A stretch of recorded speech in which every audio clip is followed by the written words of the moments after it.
नमस्कार। बुलेटिन में आप सभी का स्वागत है। मैं हूं आपके साथ यशु शुक्ला। लखनऊ से खबर आपको बता देते हैं। मुख्यमंत्री योगी आदित्यनाथ का सख्त फरमान, खोदी गई सड़कों व गड्ढों को तत्काल भरने के निर्देश। जल जीवन मिशन के तहत खोदी गई सड़कें दुरुस्त करें। सभी जिलों के डीएम को मॉनिटरिंग करने के निर्देश दिए गए हैं। किसी भी स्तर पर लापरवाही बर्दाश्त नहीं की जाएगी। लापरवाही पर कार्यदायी संस्था व ठेकेदार होंगे ब्लैकलिस्ट।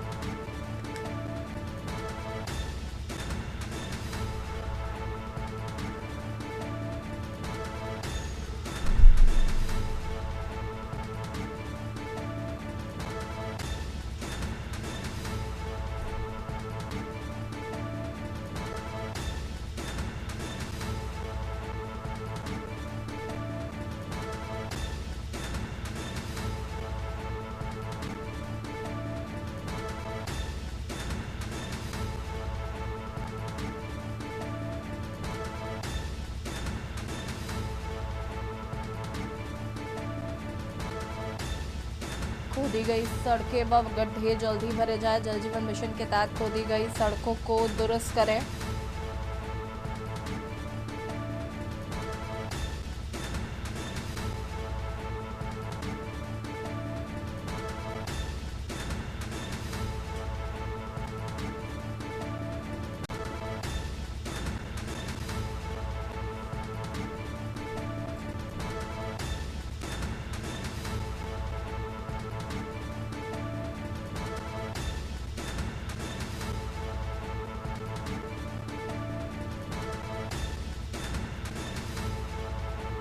सीएम योगी का सख्त फरमान, लखनऊ से खबर आपको बता रहे हैं।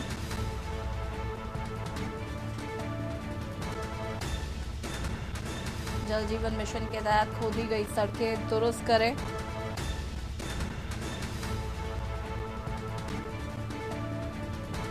सभी जिलों के डीएम सुनिश्चित करें जल जीवन मिशन के तहत खोदी गई सड़कें दुरुस्त हो।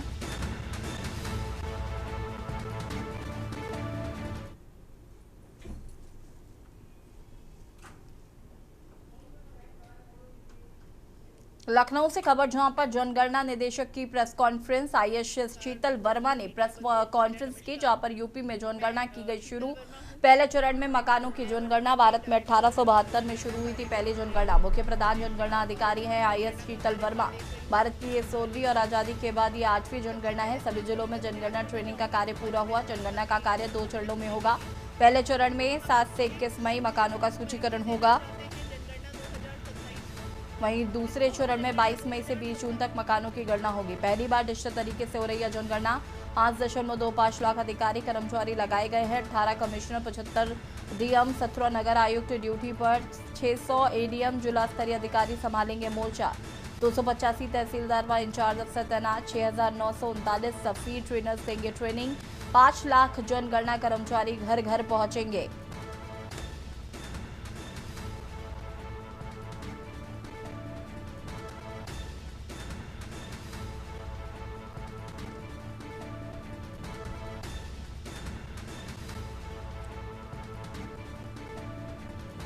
पहली बार डिजिटल तरीके से हो रही है जनगणना।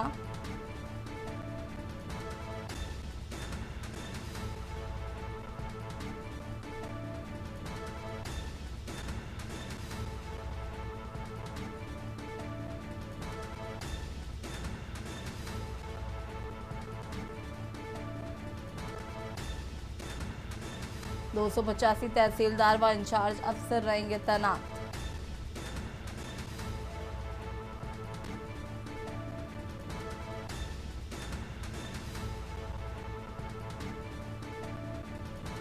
आईएएस शीतल वर्मा ने की प्रेस कॉन्फ्रेंस।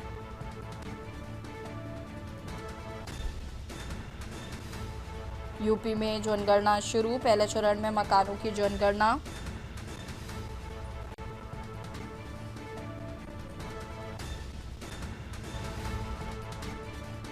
देना चाहते हैं जनगणना 2027, जिसको हम जनगणना 2027 कहते हैं। तो प्रक्रिया जनगणना जून 2025 से प्रक्रियाधीन है। आप लोगों ने जनपदों में भी देखा होगा, बहुत सारी कार्यवाही हो रही है। समय समय पर हम लोगों ने आप लोगों को भी अवगत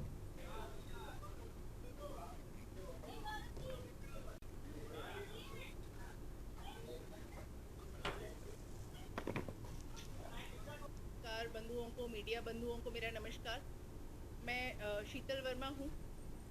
मैं वर्तमान में डायरेक्टर जनगणना कार्य के रूप में प्रदेश का जनगणना का। लखनऊ से खबर जहां पर हजरतगंज क्षेत्र के लापलास में मकान में लगी आग, सूचना मिलते ही मौके पर पहुंची फायर ब्रिगेड की 2 गाड़ियां। दमकल कर्मियों ने काफी मशक्कत के बाद आग पर काबू पाया। शॉर्ट सर्किट की वजह बताई जा रही है आग, जांच जारी।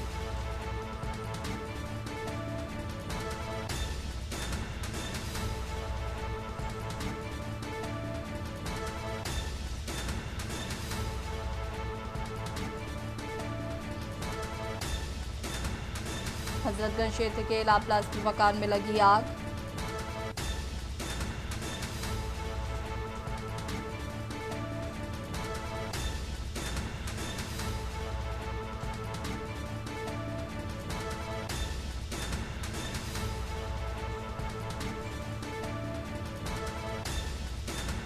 हजरतगंज क्षेत्र के लापलास के मकान में लगी आग। सूचना मिलते ही मौके पर पहुंची फायर ब्रिगेड की 2 गाड़ियां। दमकल कर्मियों ने कड़ी मशक्कत के बाद आग पर पाया काबू।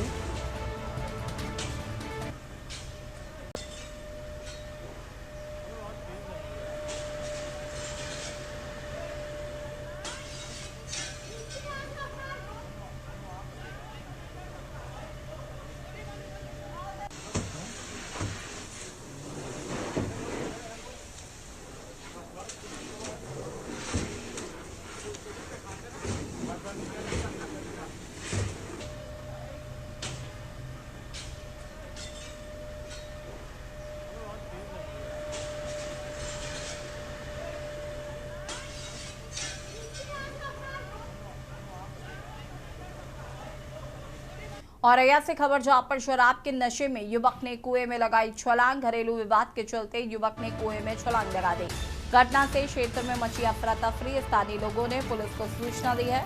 पुलिस, फायर ब्रिगेड व पीआरवी टीम मौके पर पहुंची। युवक को सुरक्षित बाहर निकाला गया। कुएं में गिरने से युवक को आई हल्की चोटें। युवक को जिला अस्पताल रेफर किया गया है। जरहुलिया की वड़ैया का बताया जा रहा है पूरा मामला।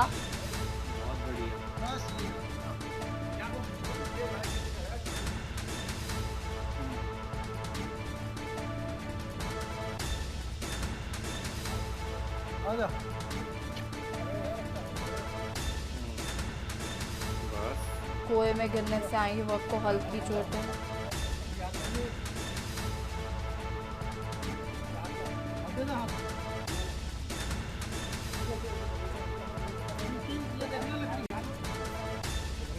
ये नीचे देख, नीचे वो बुलेट लेते आराम से।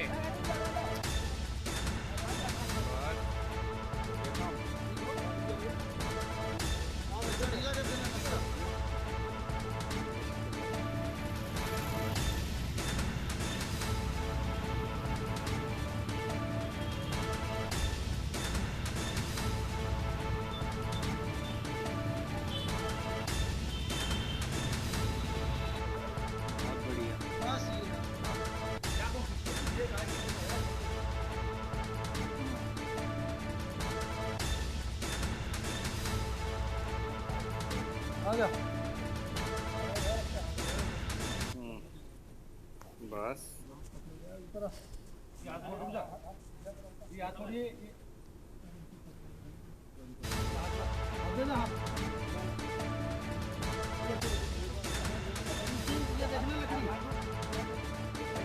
ये नीचे देख, नीचे वो बुलेट लेते आराम से।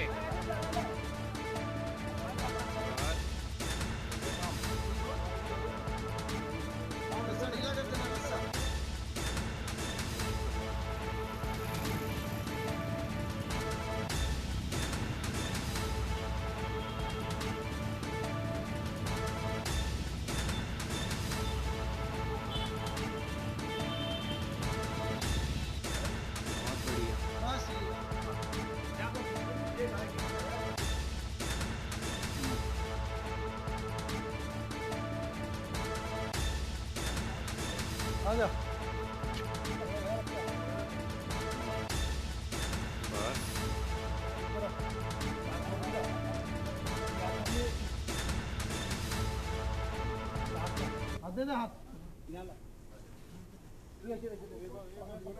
हरियाणा के अंबाला में गौ तस्करों के हौसले इस कदर बुलंद हैं कि उन्होंने न केवल पुलिस पर फायरिंग की है बल्कि इस खूनी खेल में एक निर्दोष युवक की जान भी चली गई है। मामला टूंडला गांव के पास का है, जहां पर देर रात गौ तस्करों और पुलिस के बीच हुई मुठभेड़ के दौरान चली गोली ड्यूटी से लौट रहे गरनाला निवासी गुरप्रीत को जा लगी, जिससे कि उसकी मौके पर मौत हो गई। बताया जा रहा है कि गरनाला गांव का रहने वाला गुरप्रीत अपने दोस्त के साथ मोटरसाइकिल पर देर रात करीब 1:30 बजे अपनी ड्यूटी खत्म करके घर लौट रहा था। उसी समय पुलिस की टीम एक संदिग्ध गाड़ी का पीछा कर रही थी। जैसे ही पुलिस ने तस्करों को घेरने की कोशिश की, रुकने का इशारा किया, तस्करों ने पुलिस पार्टी पर फायरिंग की। इसी बीच गुरप्रीत और उसका दोस्त फायरिंग की रेंज में आ गए और एक गोली गुरप्रीत की आंख के पास सिर में लगी है, जिससे उसने मौके पर दम तोड़ दिया। वहीं अंधेरे और अफरा तफरी का फायदा उठाकर गौ तस्कर वाहन समेत मौके से फरार होने में कामयाब रहे।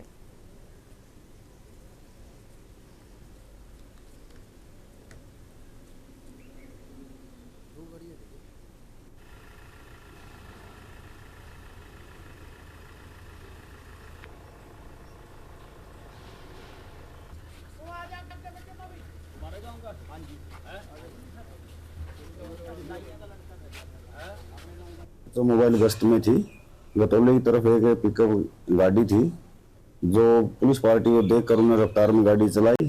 उस पर हमारे इंचार्ज ने कंट्रोल रूम को भी टिकी और पीछे 10 को बुलाया, उसका पीछा किया तो इधर वो टुंडला की तरफ गाड़ी आई, तो आगे आके फिर वो अंडेसरा की तरफ आगे निकल गई, जटवाड़ी की तरफ। आगे जाके वो एक कच्चे रास्ते से हमारी गाड़ियों ने पीछा करके उसको राउंड अप किया। इसी दौरान बीच में पता चला कि एक गोली लग के और गरनाले गांव के लड़के को किसी को गोली लगी। दो लेके जा रहे थे, जैसे हमारी पुलिस को पता लगा, हमारी पुलिस की 2 जिप्सियां उनके पीछे लगी, उन्होंने फायर खोल दिया और फायर जो है वो गरनाला का मेरे ही हलके का एक बच्चा है उसको लगी है। अब पोस्टमार्टम में क्लियर हो जाएगा कि गोली कौन सी है, किसकी है, क्या है। बाकी मैंने एसपी से बात की है कि सारी टीमें लगा दो, कहीं से भी हो इनको पकड़ के लाया जाए। इस प्रकार की ज्यादतियाँ हम अपने प्रदेश में होने नहीं देंगे। तो मैं और मेरा फ्रेंड हैप्पी यहाँ जॉब करते हैं जी प्राइम सिनेमा में। तो हम अपनी ड्यूटी ऑफ करके घर जा रहे थे जी, तकरीबन 1:30 पौने 2 का टाइम था जी। तो जा रहे थे, आगे से 3 गाड़ियाँ आ रही थी जी, 3 गाड़ियाँ आ रही थी। तो हमें आवाज़ आई दूर से फायरिंग की, फायर हो रहे थे जी। लाग आई गड्डी, पहली गड्डी बलेरो पिकअप थी जी, बलेरो पिकअप थी। तो पीछा गड्डियाँ थी जी 2 पुलिस वालें। तो फायर हो रहे थे जी, तो मेरे दोस्त की गर्दन अग्गा गिर गई एकदम, लाग नू गड्डियाँ निकली जिस टाइम। तो मेरी 3 गड्डियाँ टुंडले उड़ी चली गई। महेंद्रगढ़ जिले में आयोजित समाधान शिविर में गंभीर प्रशासनिक लापरवाही का मामला सामने आया, जहां पर गांव गरकड़ा अकोदा की करीब 6 बीपीएल महिलाओं ने अपने प्लॉट के इंतकाल और कब्जे को लेकर अपनी पीड़ा जिला प्रशासन के सामने रखी। महिलाओं ने बताया कि 2008 में उन्हें बीपीएल श्रेणी के तहत 100 गज के प्लॉट आवंटित किए गए थे और उनकी रजिस्ट्री हो चुकी है, लेकिन 18 साल बीत जाने के बाद भी न तो उन्हें कब्जा मिला, न ही इंतकाल की प्रक्रिया पूरी हुई है।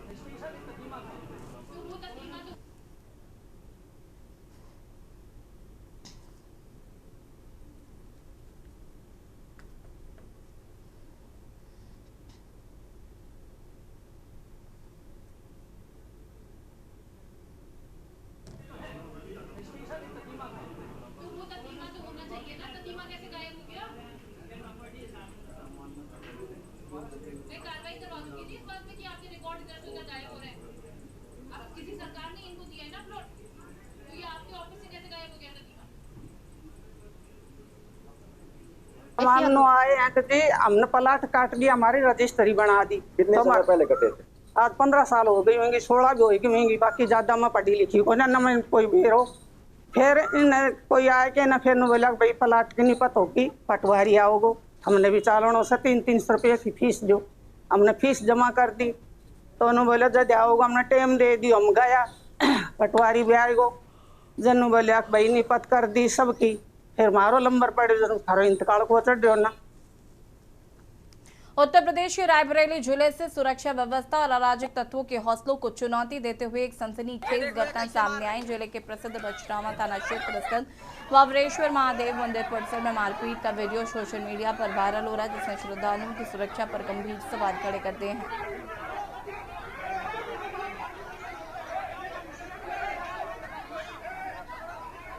ये देखो ये कैसे मार रहे हैं।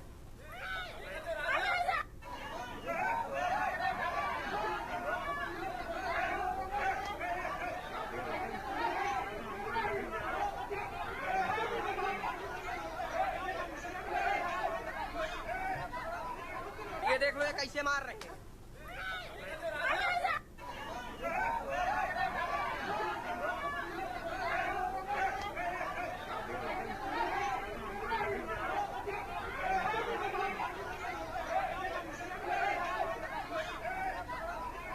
ये देख लो ये कैसे मार रहे हैं।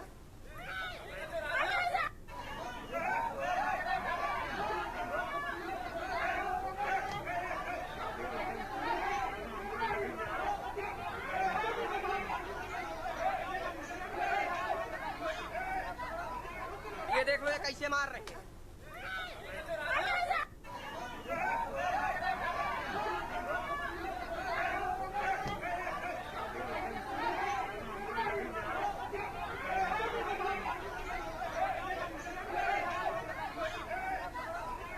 ये देख लो ये कैसे मार रहे हैं। उत्तर प्रदेश के कासगंज जिले से एक भावुक और हैरान कर देने वाला मामला सामने आया, जहां पर शिक्षिका के निलंबन की खबर सुनते स्कूली बच्चे उनके समर्थन में उतर आए। बच्चों से न केवल स्कूल के मुख्य गेट पर ताला जोड़ दिया, बल्कि अपनी मांग मनवाने के लिए गेट पर ही अपने बस्ते टांग दिए और जमकर हंगामा किया। मामला कासगंज शहर के बिटौना स्थित पूर्व माध्यमिक विद्यालय का है। जानकारी के अनुसार शनिवार की सुबह जैसे ही छात्र स्कूल पहुंचे, उन्हें पता चला कि उनकी पसंदीदा शिक्षक शालिनी मिश्रा को निलंबित कर दिया गया है और यह खबर सुनते ही छात्र आक्रोशित हो गए। बच्चों ने विरोध का अनोखा तरीका अपनाते हुए स्कूल के मेन गेट पर ताला लगा दिया और विरोध स्वरूप अपने बैग गेट के ग्रिल पर टांग दिए। बच्चे गेट के बाहर ही धरने पर बैठ गए और मैडम को वापस लाओ के नारे लगाने लगे।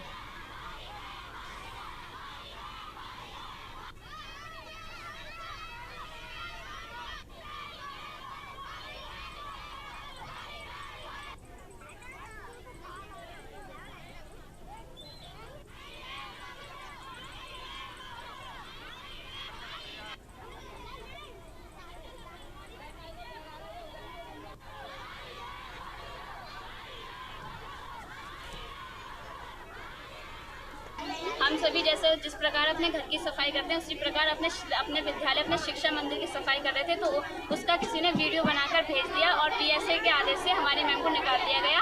जब तक हमारी मैम हमारे स्कूल में नहीं आएंगे, हमारा स्कूल नहीं खुलेगा। नहीं तो सफाई करना तो एक स्वच्छता का संदेश है। प्रधानमंत्री मोदी और योगी भी सफाई करते हैं, क्या लगता है बीएसए की हटकर्मी नहीं है? और हमारी मैम के खिलाफ बहुत सारा षड्यंत्र रचा गया है। हमारे स्कूल में जब सफाई होती है तो मैम के खिलाफ भी बहुत सारी आवाज़ें उठाई जाती है कि हम अपने घर में सफाई नहीं करते, मंदिर भी है, मंदिर में सफाई नहीं करते, स्कूल भी तो एक मंदिर है जिसमें हमें विद्या प्राप्त होती है, कि हम उसमें सफाई नहीं कर सकते अपने खिलाफ। और हमारे स्कूल में सभी जातियों के बच्चे आते हैं, हमारी मैम ने कभी भेदभाव नहीं किया हमारे स्कूल में।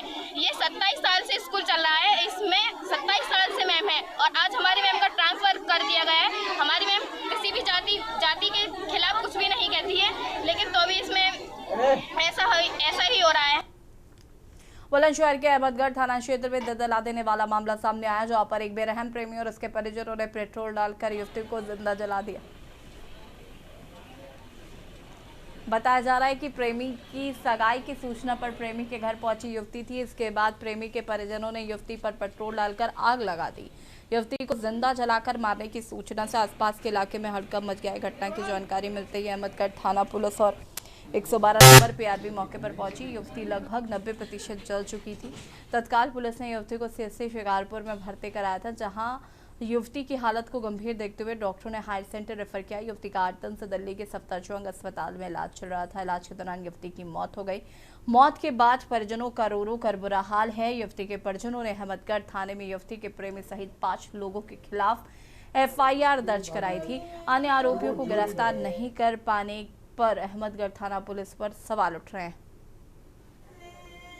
मतलब ऐसा था कि मेरी लड़की यहाँ से भगा करके वो सरबानपुर ले गई थी लड़ा करके, और ले जाने के बाद में उसके छोटे भाई ने बड़े भाई से छोटे भाई ने पेट्रोल छिड़क करके और उसमें आग लगा दी जिंदी में आग लगाने के बाद में वो अपने घर का ताला वगैरह बंद करके सब लोग फरार हो गए यहाँ से। फिर मतलब मेरी लड़का की घरवाली उसकी मम्मी गई, जब उसे मतलब गाड़ी में घेर करके 12 नंबर की में 112 नंबर की में गाड़ी में घेर करके शिकारपुर लेकर के आई।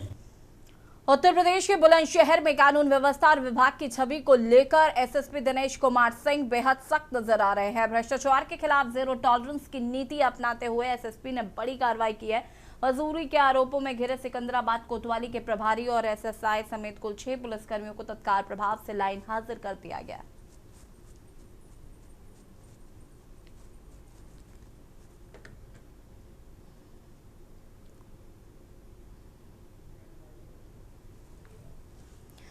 धनबाद जिले के जरकुंडा थाना क्षेत्र अंतर्गत उत्तर पंचायत के बावरी टोला में पिछले 5 दिनों से चल रहा तलाशी अभियान एक दुखद अंत पर समाप्त हुआ। मंगलवार से लापता 13 वर्षीय किशोरी का शव शनिवार को तहसील की बंद खदान के पानी में तैरता हुआ पाया गया है।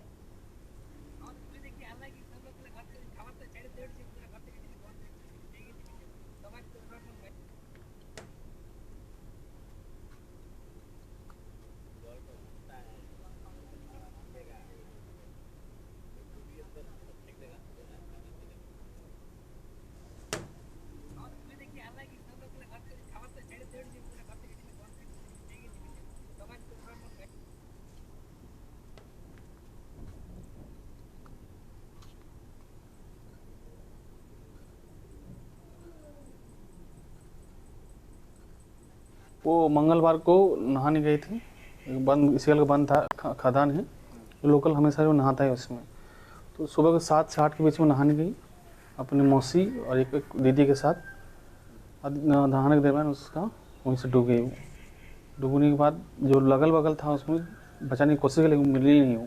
इसके बाद उसको जितना लोकल, इसके बाद 1 घंटा में सब उतर गया उसमें, 12-14 आदमी, उसमें उसको नहीं मिला। फिर वहाँ बड़ा बाबू जो शेखर जी हैं, वो फ़ोन की मुंडरी जो आपका BCCL का रेस्क्यू है वो आए, सब लोग 4-5 का था, वो लोग आए, फिर भी निकाल नहीं पाया। फिर आपको बात करते बड़ा उसके बाद रेस्क्यू टीम है, NDRF टीम, लास्ट 3 दिन से वो सर्च किए। मंडला से एक दर्दनाक सड़क हादसे की खबर सामने आई। बिछिया थाना क्षेत्र के सिझौरा गांव के पास नेशनल हाईवे 30 पर तेज रफ्तार कार की टक्कर से एक युवक की मौके पर मौत हो गई। मृतक की पहचान चौरंगा निवासी राम साहू के रूप में हुई है। बताया जा रहा है कि कार रायपुर से मंडला की ओर आ रही थी, जबकि बाइक सवार युवक अपने घर जा रहा था। इसी दौरान सामने से आ रही तेज रफ्तार कार ने बाइक को जोरदार टक्कर मार दी। प्राथमिक जानकारी के अनुसार ये कार भाजपा के पूर्व विधायक पंडित सिंह धुर्वे से जुड़ी बताई जा रही है। हालांकि घटना के समय वो वाहन में मौजूद थे या नहीं थे, ये अभी स्पष्ट नहीं हो सका है। सूचना मिलते ही पुलिस मौके पर पहुंची और कार को अपने कब्जे में ले लिया है, जबकि चालक फरार बताया जा रहा है।